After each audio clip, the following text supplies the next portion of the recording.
प्रिय विद्यार्थियों, Hindi with Holi spirit में आज फिर से आपका स्वागत है। और आज हम वाच्य का जो प्रकरण इससे पहले के कालांश में पढ़ रहे थे उसे आगे लेकर चलेंगे। तो इससे पहले हमने व्याकरण के वाक्य विचार के अंतर्गत वाच्य के अध्ययन के क्रम में कर्तृवाच्य और कर्मवाच्य को जाना था, लेकिन मैंने बताया था कि कर्मवाच्य में कुछ जो विशेष नियम हैं, कुछ जो विशेष परिस्थितियां हैं, वो अभी बाकी रह गई हैं। तो आज हम उन पर चर्चा करेंगे, फिर इसके बाद अगले भेद पर चलेंगे। तो सबसे पहले हमने देखा था कर्मवाच्य में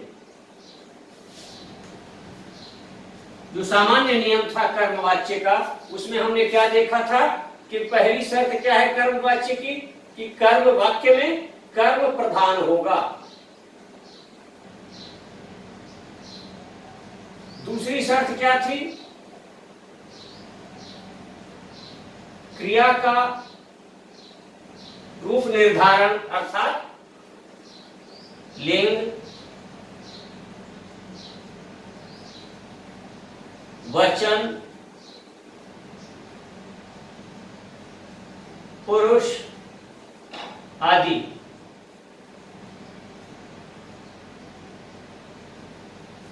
कर्म के अनुसार होगा।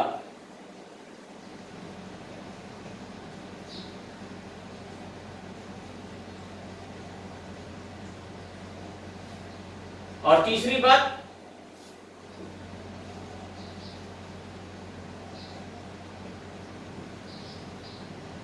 क्रिया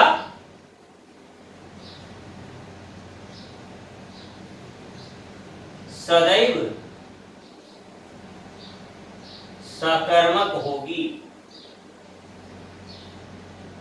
कर्मवाच्य में अकर्मक क्रिया का कोई स्थान नहीं है। तो ये तो सामान्य नियम था और उसमें हमने देखा था कि इसका वाक्य विन्यास कैसे होता है, कर्ता धन से या के द्वारा या द्वारा धन कर्म धन क्रिया का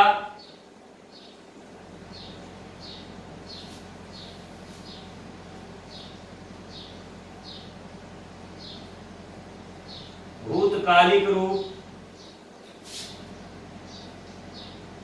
और इसके बाद जाना क्रिया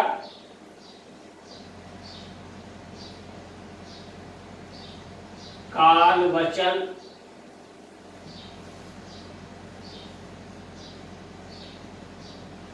आदि के काल वचन आदि के अनुसार। तो ये तो सामान्य नियम था और इसके आधार पर हमने कुछ उदाहरण देखे थे। अब अच्छी तरह से देख लीजिए कि जैसे हमने देखा राम रोटी खाता है,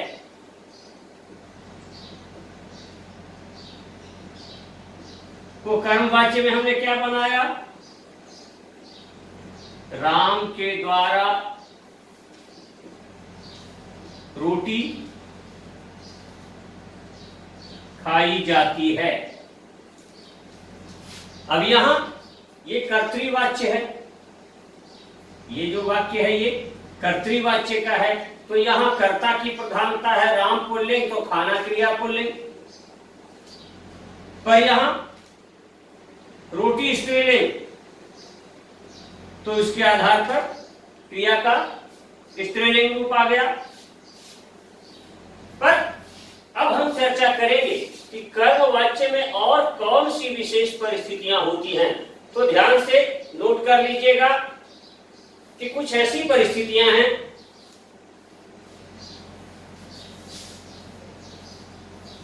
जिनमें अगर कोई वाक्य आया है तो भले ही आपको स्पष्ट नहीं हो रहा हो, पर उसे हम कर्मवाच्य मानेंगे।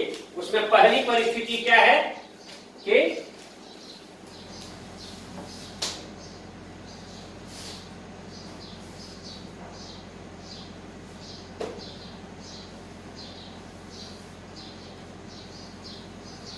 किसी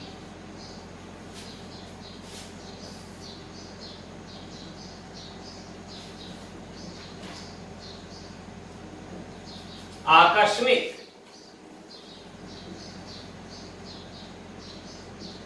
परिस्थिति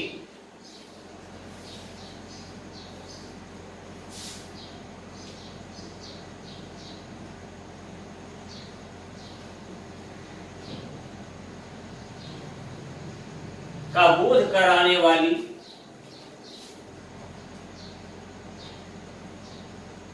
स्थिति में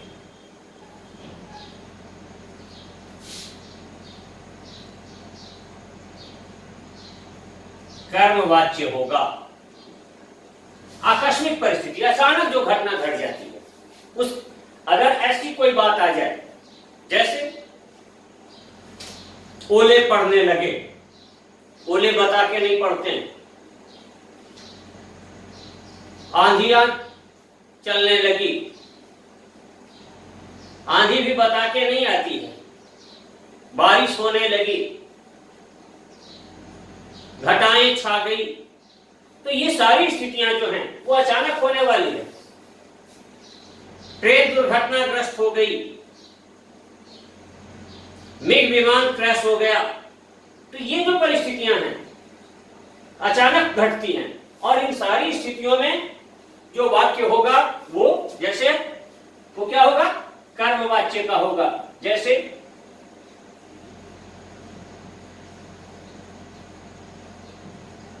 ओले पड़ने लगे,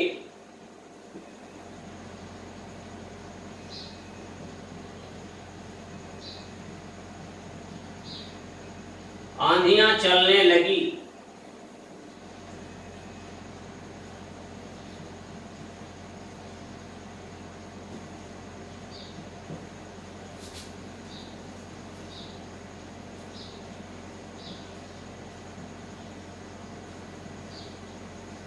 ट्रेन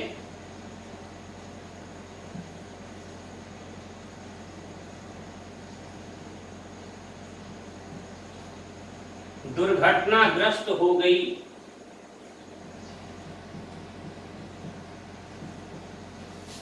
तो ये सारी स्थितियां जो हैं अचानक घटित होने वाली स्थितियां हैं। तो इनमें अगर ऐसी स्थिति का कोई भी वाक्य होगा, ग्लास टूट गया,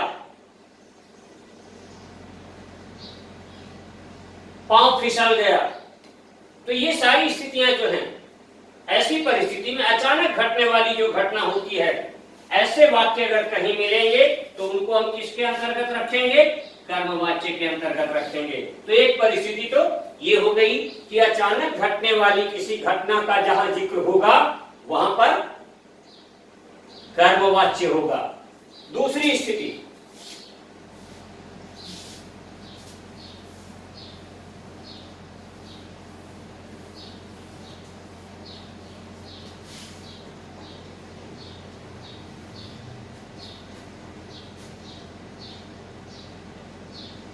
दूसरी स्थिति है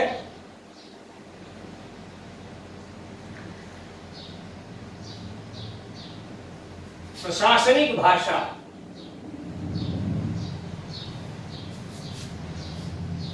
अर्थात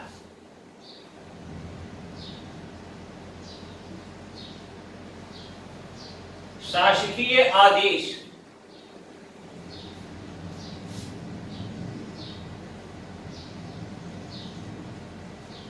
की स्थिति में कर्मवाच्य होगा।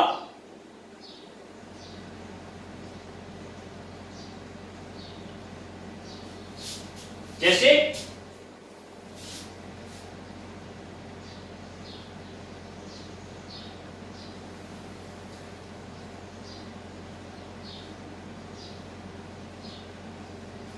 लॉकडाउन को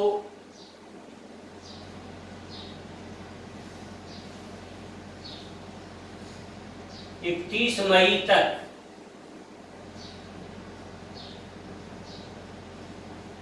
बढ़ाया जाता है।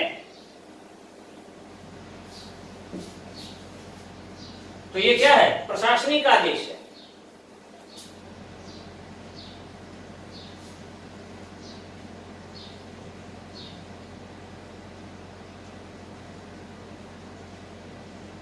लॉकडाउन 4 में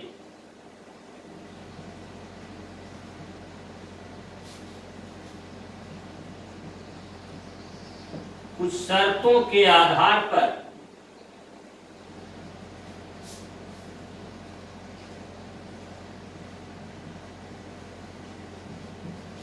ढील दी जाएगी।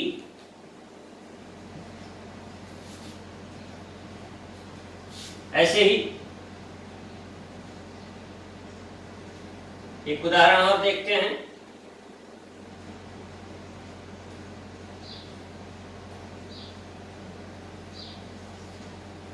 सत्रह मई से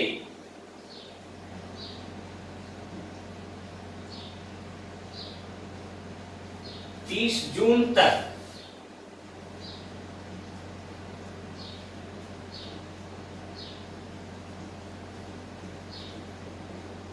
विद्यालयों में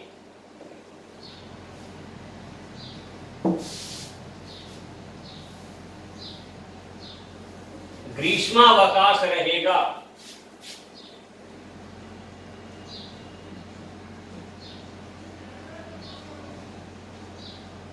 विद्यालयों में ग्रीष्मावकाश रहेगा। ऐसे ही और भी जहां भी कोई प्रशासनिक आदेश हो, अमुक अधिकारी को अमुक तिथि से अमुक तिथि तक फला स्थान पर प्रतिनियुक्त किया जाता है, तो ये सब स्थिति जो होगी, प्रशासनिक आदेश की स्थिति जो होगी, प्रशासकीय भाषा जो होगी, उसमें कर्मवाच्य माना जाएगा। अब हम देखते हैं तीसरी स्थिति।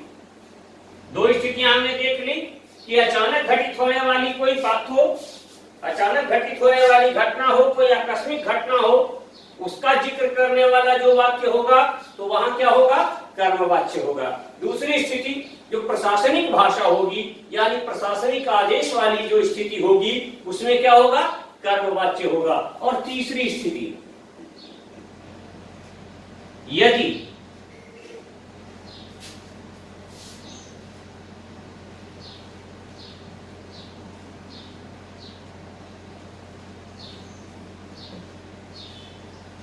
वाक्य का कर्ता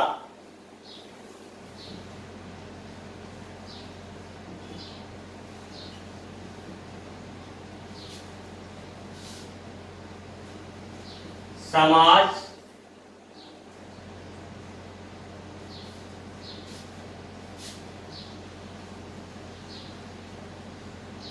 सरकार या संस्था हो, तो वहां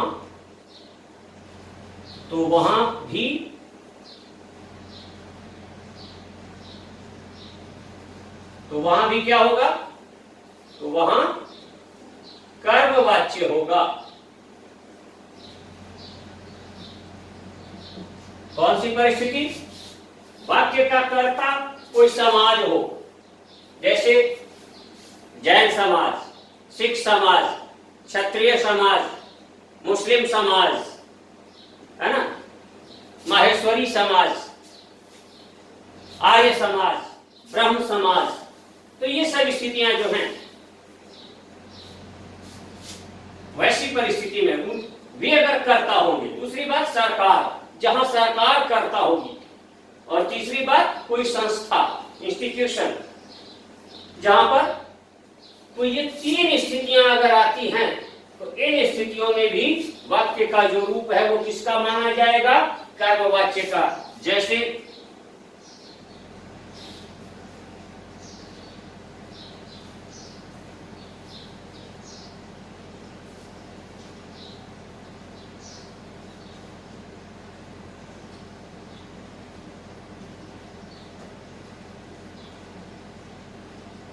कान्यकुब्ज ब्राह्मण समाज,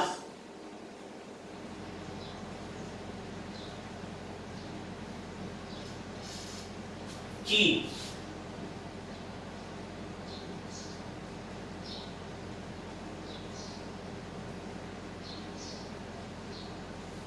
जोधपुर शाखा द्वारा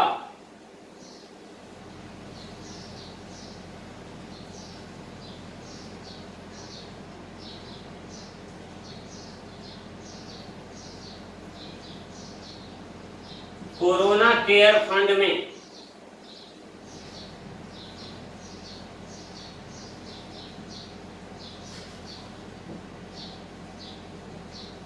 दान दिया गया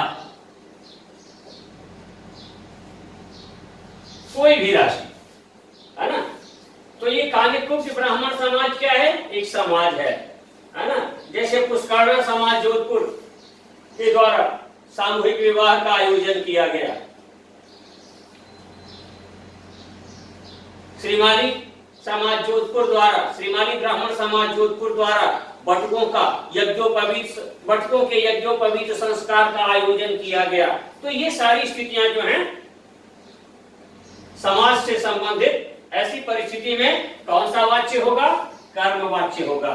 दूसरी स्थिति सरकार,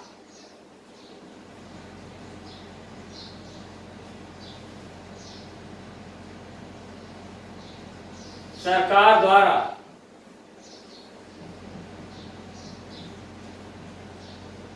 कोरोना पीड़ितों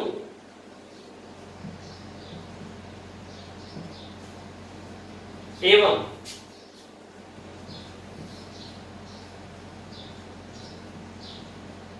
सामान्य जन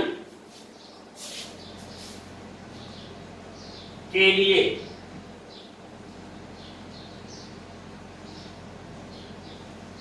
₹20 लाख करोड़ का पैकेज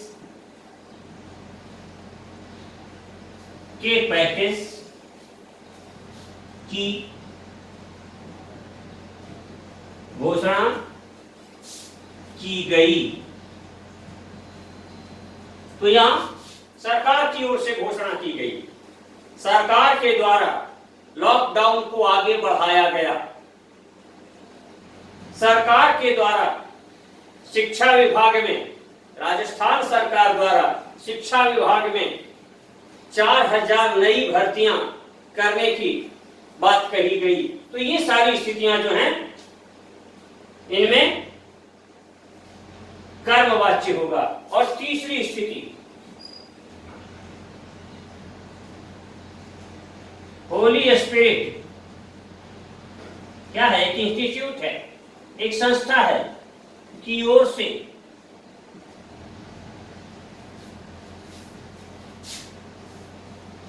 या होली स्पिरिट के द्वारा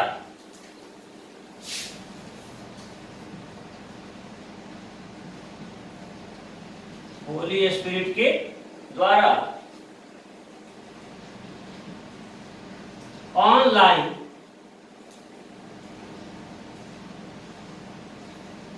क्लासेस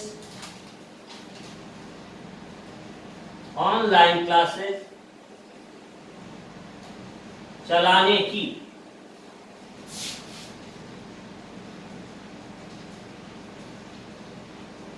व्यवस्था, ऑनलाइन क्लासेस चलाने की व्यवस्था की गई।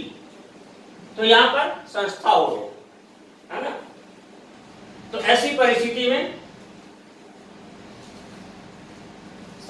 वाक्य का कर्ता कौन हो? कोई समाज हो, सरकार हो या संस्था हो। तो इन तीनों परिस्थितियों में क्या होगा? कर्मवाच्य होगा। तो आपने देख लिया अच्छी तरह से कि कर्मवाच्य में क्या क्या चीजें आती हैं। कुल मिला के बात यही है कि कर्मवाच्य में कर्म की प्रधानता होती है। क्रिया का लिंग, वचन, पुरुष आदि कर्म के आधार पर निर्धारित होता है। लेकिन अगर सरकार, संस्था, समाज ये करता हो तो उस परिस्थिति में कर्मवाच्य होगा। प्रशासनिक भाषा में यानी प्रशासनिक आदेश की स्थिति में कर्मवाच्य होगा। अचानक घटने वाली घटना में कर्मवाच्य होगा। अब एक ऐसी स्थिति भी आ सकती है कि वाक्य में कर्ता नहीं होगा, सिर्फ कर्म होगा और क्रिया होगी, तब आप क्या करेंगे?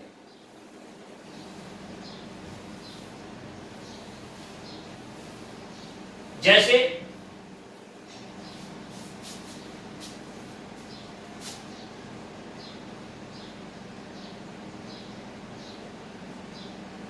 फिल्म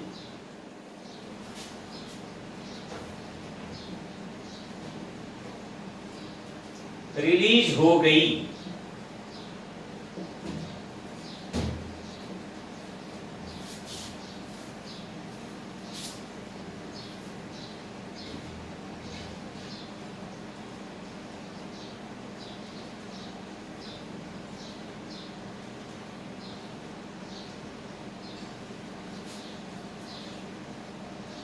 पुस्तक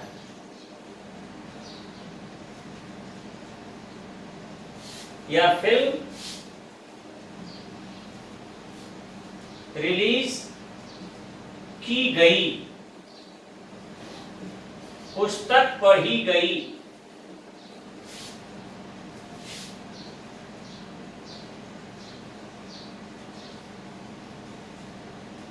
चिट्ठी लिखी जाती है,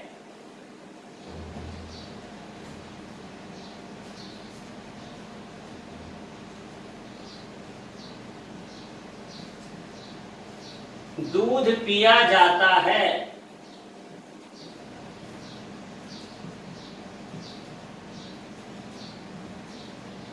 रोटी खाई जाती है।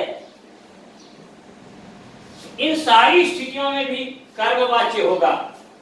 जैसे फिल्म निर्माता, यहां पर क्या है? कर्ता है, कोई ना कोई है जो कि जिसके द्वारा फिल्म रिलीज की गई, कोई है जिसके द्वारा पुस्तक पढ़ी गई, कोई है जिसके द्वारा चिट्ठी लिखी जाती है, कोई है जिसके द्वारा दूध पिया जाता है, कोई है जिसके द्वारा रोटी खाई जाती है, और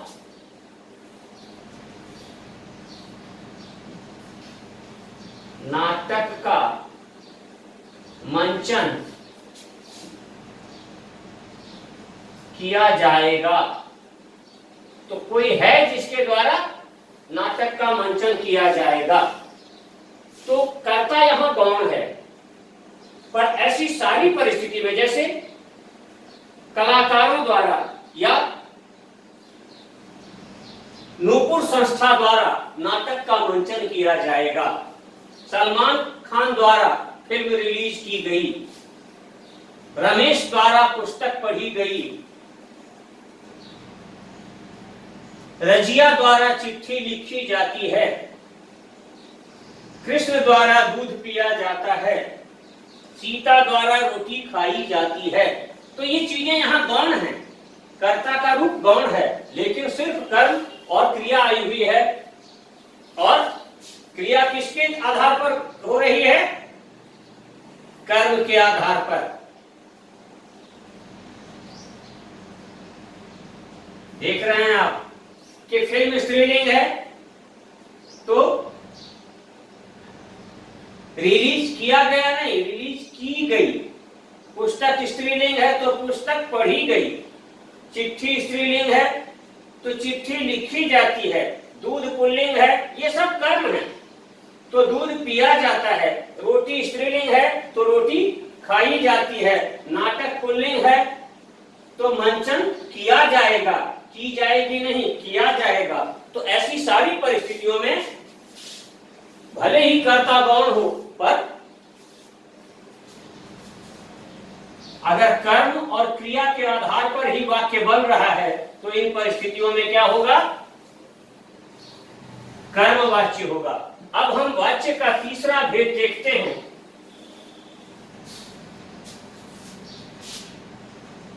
भाववाच्य।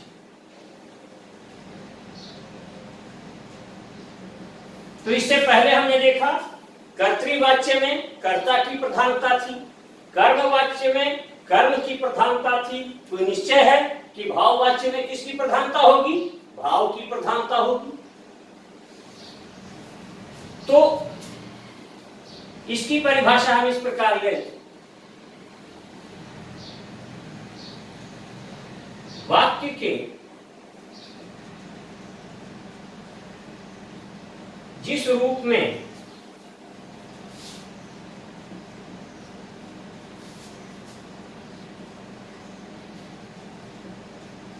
क्रिया का स्वरूप निर्धारण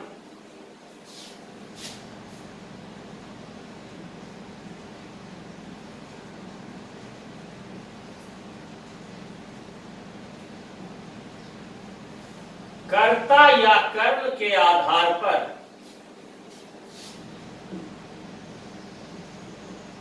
कर्ता या कर्म के आधार पर न होकर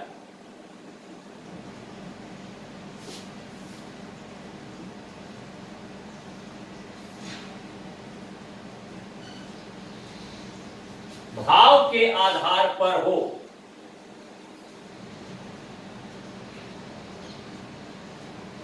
अर्थात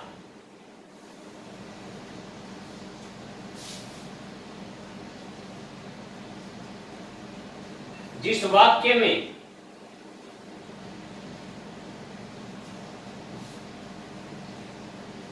क्रिया ही प्रधान हो उसे क्या कहेंगे? भाववाच्य कहेंगे।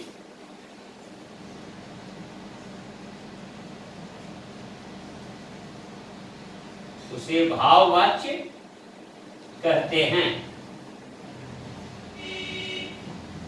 मतलब इसमें न तो कर्ता की प्रधानता होगी ना कर्म की प्रधानता होगी। कर्ता भी नहीं, कर्म भी नहीं, यहां भाव की प्रधानता होगी। और जैसे ही भाव की प्रधानता होगी मतलब क्रिया ही प्रधान हो जाएगी। जैसे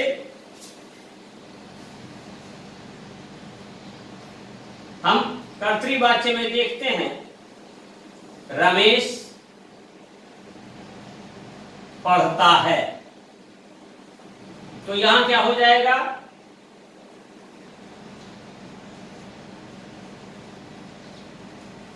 रमेश के द्वारा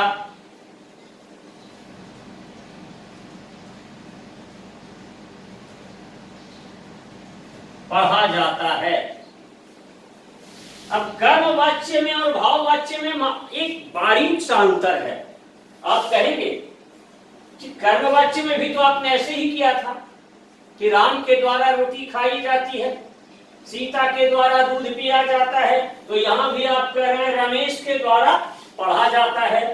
तो इसके लिए मेरा सीधा सा जवाब होगा, इसकी पहचान सीधे तरीके से ये होगी कि कर्तृवाच्य में मैंने बताया था कि क्रिया सकर्मक भी होगी और अकर्मक भी होगी। कर्मवाच्य में मैंने बताया था कि क्रिया सिर्फ और सिर्फ सकर्मक होगी। वही भाववाच्य में क्रिया हर हाल में अकर्मक क्रिया होगी। तो यहां कोई कर्म नहीं आया है। से, के द्वारा, द्वारा, ये सब यहां भी होगा, लेकिन इसमें क्या क्या शर्तें होंगी अभी मैं बताता हूं, तब आपको स्पष्ट होगा। इसमें सबसे पहले होगा कर्ता, उसके बाद वही जो कर्मवाच्य में हमने देखा था कि से या के द्वारा या द्वारा, उसके बाद उसमें देखा था हमने, उसके बाद क्या आया था? क्रिया। यहां पर उसमें कर्म आया था, यहां पर सीधे क्रिया आएगी क्योंकि इसमें कर्म नहीं होगा। जैसे ही कर्म आ जाएगा तो वो कर्मवाच्य हो जाएगा। सकर्मक क्रिया का कोई भी वाक्य होगा वो भाववाच्य में नहीं आएगा, और अकर्मक क्रिया का कोई भी वाक्य होगा वो कर्मवाच्य में नहीं होगा। हाँ, कर्तृवाच्य में सकर्मक भी होगा और अकर्मक भी होगा, पर वहां क्या होगा? कर्ता की प्रधानता होगी। तो क्रिया, और क्रिया का रूप इसमें कैसा होगा? एक वचन। क्रिया का रूप इसमें होगा पुल्लिंग। सबसे पहले तो क्रिया जब भी होगी इसमें तो पुल्लिंग रूप में होगी।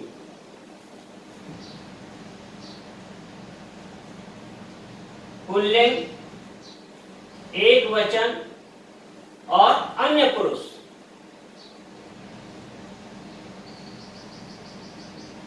के रूप में होगी क्रिया।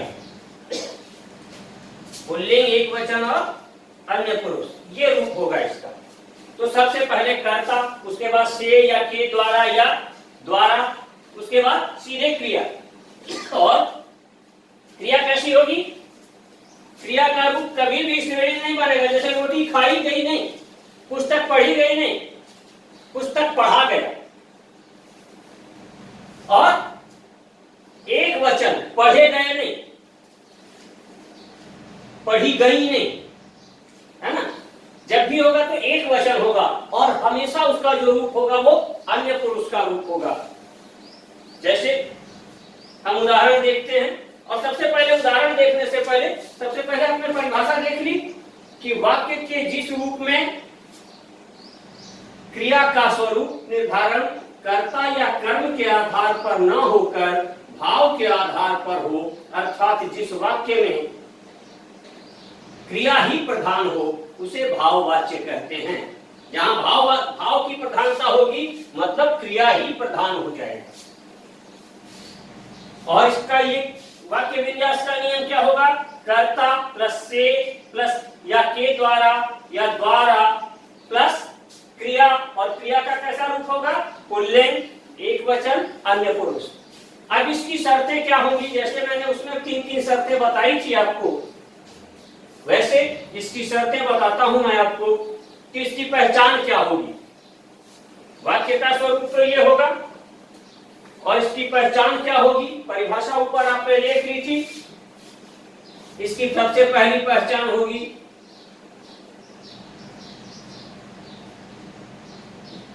भाव प्रधान होगा।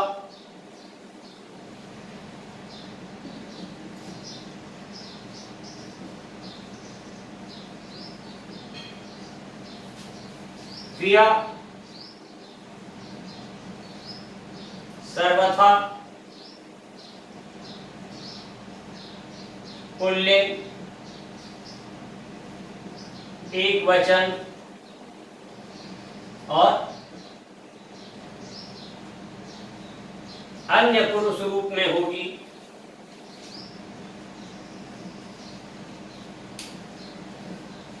और तीसरी शर्त, क्रिया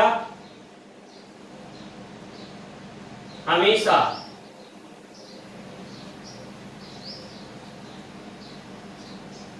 अकर्मक होगी। हमेशा क्या होगी? क्रिया अकर्मक हो जाएगी। सकर्मक क्रिया इसमें किसी भी हाल में नहीं होगी। जैसे रमेश के द्वारा पढ़ा जाता है। अब मान लीजिए सीता रोटी खाती है, तो सीता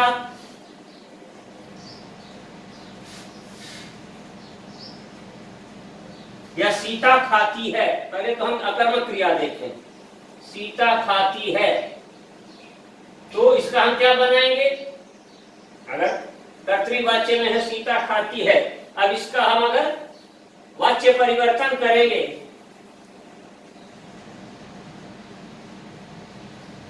सीता के द्वारा खाया जाता है। राम के द्वारा पढ़ा, रमेश के द्वारा पढ़ा जाता है, सीता के द्वारा खाया जाता है। राधा नाचती है, तो राधा के द्वारा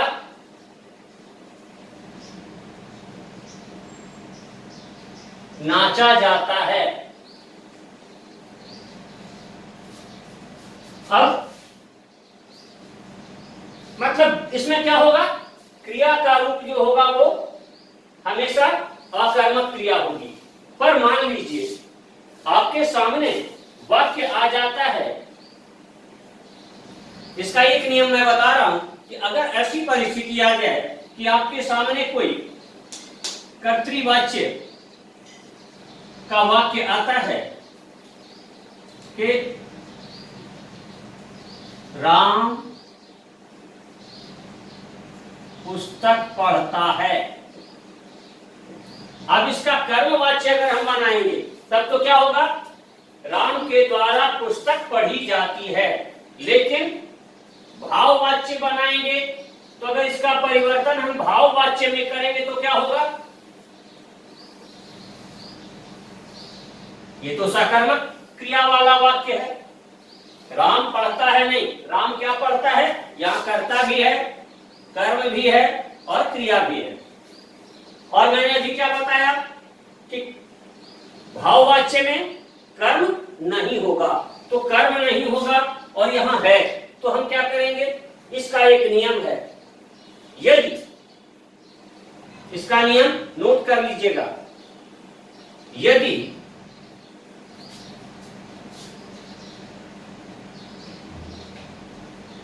किसी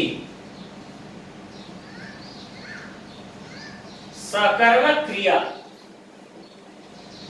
इस नियम को ध्यान रखिएगा वरना इसमें आपने कोई गड़बड़ की तो सब कुछ गड़बड़ हो जाएगा। यदि सकर्मक क्रिया के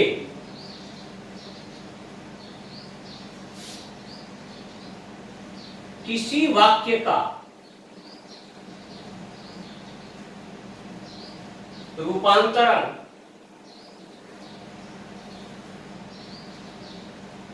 भाववाच्य में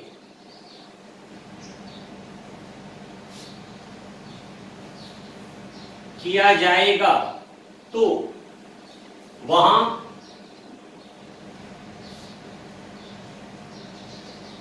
कर्म को हटाकर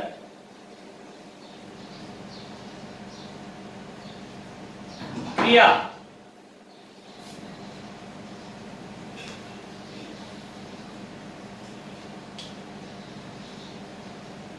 का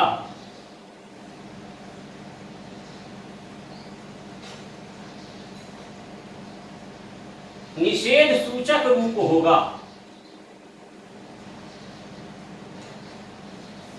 निषेध सूचक रूप होगा मतलब मैं पढ़ता हूं, जैसे राम पुस्तक पढ़ता है तो राम पुस्तक नहीं पढ़ता है, यह निषेध सूचक वाक्य मैंने बताया था आपको अर्थ के आधार पर वाक्य के रूप में, लेकिन कर्म नहीं होगा वहां। और क्रिया का रूप हमेशा क्या होगा? मैंने नियम में बताया है कि हमेशा पुल्लिंग होगा, एक वचन होगा और अन्य पुरुष में होगा। तो जैसे राम पुस्तक पढ़ता है तो इसका जो हम वाक्य बनाएंगे किसमें? भाववाच्य में बनाएंगे। इसका परिवर्तन जब हम, या राम के द्वारा पुस्तक पढ़ी जाती है, इसको जब हम भाववाच्य में बनाएंगे तो इसको कैसे बनाएंगे? राम से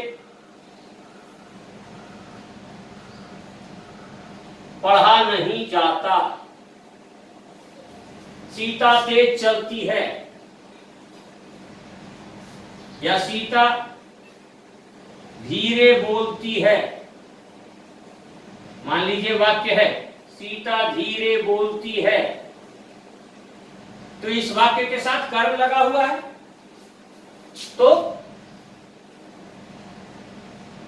सीता से या सीता द्वारा या सीता के द्वारा बोला नहीं जाता।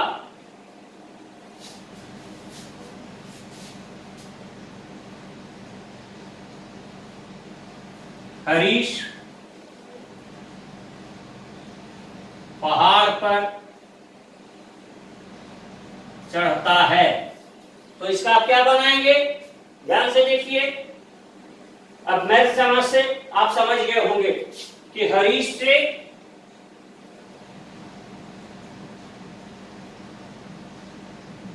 चढ़ा नहीं जाता। तो जैसे ही किसी सकर्मक क्रिया वाले वाक्य को हमें भाववाच्य में परिवर्तित करना हो तो वहां पर क्या होगा?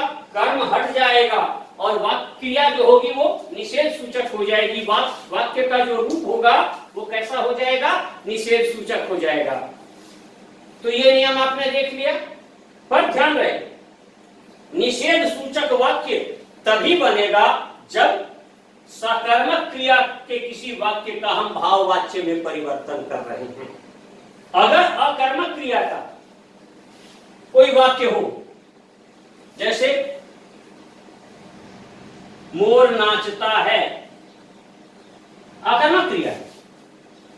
अब इसका अगर हम भाववाच्य में परिवर्तन करते हैं तो वहां निषेध सूचक नहीं होगा, वहां क्या होगा, मोर के द्वारा नाचा जाता है। क्रिया हर हाल में पुल्लिंग होगा, एक वचन होगा और अन्य पुरुष में होगा।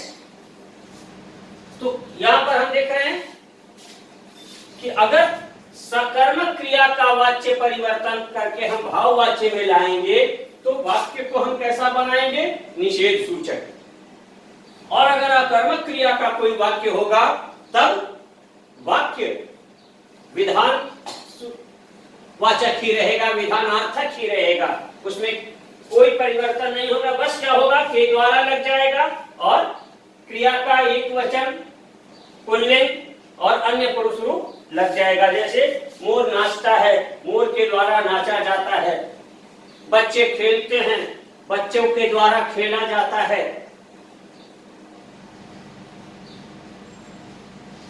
माँ रोटी बनाती है, माँ के द्वारा बनाया जाता है, माँ के द्वारा नहीं बनाया जाता है ना, क्योंकि वहां माँ रोटी बनाती है तो सकर्मक क्रिया हो गई। तो माँ से नहीं बनाई जाती है, माँ से नहीं बनाया जाता है। मैं चलता हूं, मुझसे चला जाता है। बढ़ई पेड़ काटता है, बढ़ई से नहीं काटा जाता है। तो जहां सकर्मक क्रिया होगी वहां निषेधात्मक रूप लग जाएगा और जहां अकर्मक क्रिया होगी वहां सीधे वाक्य बनेगा से, के द्वारा या द्वारा लगा के, और क्रिया का रूप पुल्लिंग हो जाएगा, एक वचन और अन्य पुरुष। अब एक और स्थिति, विशेष परिस्थिति इसमें भी एक है, उस परिस्थिति को देखने आखिर में कि जैसे मैंने बताया था कर्तृवाच्य के प्रकरण में कि यदि कर्ता के साथ ने चिन्ह लगा हो और कर्म विभक्ति रहित हो, यानी कर्म के साथ कर्म कारक का कोई चिन्ह नहीं लगा हुआ हो, जैसे राम ने रोटी खाई, राम ने दूध पिया, तो वहां पर क्या होगा, कर्तृवाच्य होगा।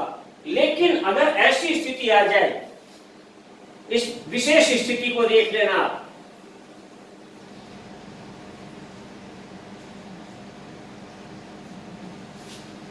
यदि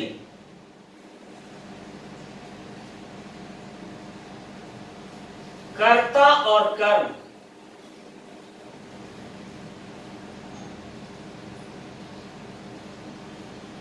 दोनों के साथ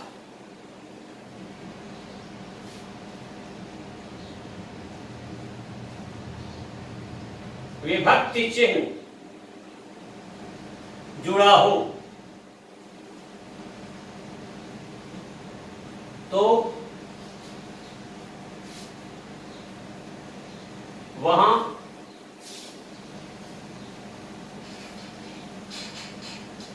भाववाच्य होगा। क्यों होगा भाववाच्य? कि ऐसी परिस्थिति में क्रिया का जो रूप होगा वो न तो कर्ता के आधार पर होगा और न ही कर्म के आधार पर होगा। तो ऐसी परिस्थिति में क्या होगा, क्रिया का रूप क्या होगा, हमेशा एक वचन पुल्लिंग रूप होगा। जैसे आप उदाहरण देखते हैं,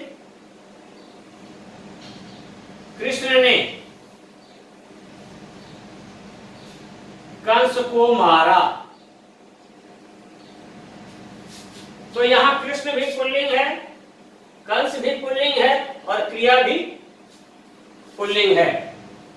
लेकिन अगर यही बात कंस के बदले आ जाता कि कृष्ण ने पूतना को, पूतना स्त्रीलिंग आ गई, पर पूतना को भी क्या किया, कृष्ण ने मारा, मारी नहीं, है ना, कृष्ण ने पूतना को मारा।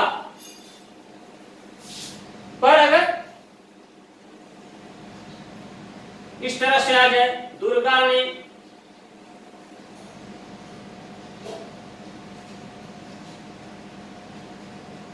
महिषासुर को मारा।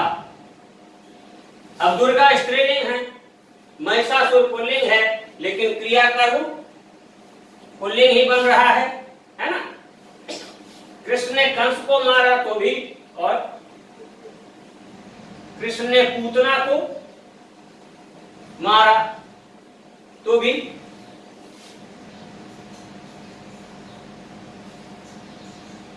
यानी कर्ता का नेक चिन्ह और कर्म का को चिन्ह, ये दोनों अगर लगा हुआ हो तो ऐसी परिस्थिति में क्या होगा, वाक्य जो होगा वो हर हाल में किस वाच्य का होगा, भाव वाच्य का होगा। तो आज हमने देखा कि हिंदी व्याकरण का जो तीसरा प्रमुख तत्व था वाक्य, उसके भी हर प्रकार के भेद उपभेदों की जानकारी हमने ले ली। अब इसके बाद अगले कालांश में हम नए प्रकरण के साथ मिलेंगे, एक नए जोश के साथ, एक नई उमंग के साथ, और आशा करता हूं कि आप ध्यान पूर्वक इसको पढ़ेंगे, ध्यान पूर्वक इसका अध्ययन करेंगे और अच्छी तरह से नोट्स तैयार करते जाएं।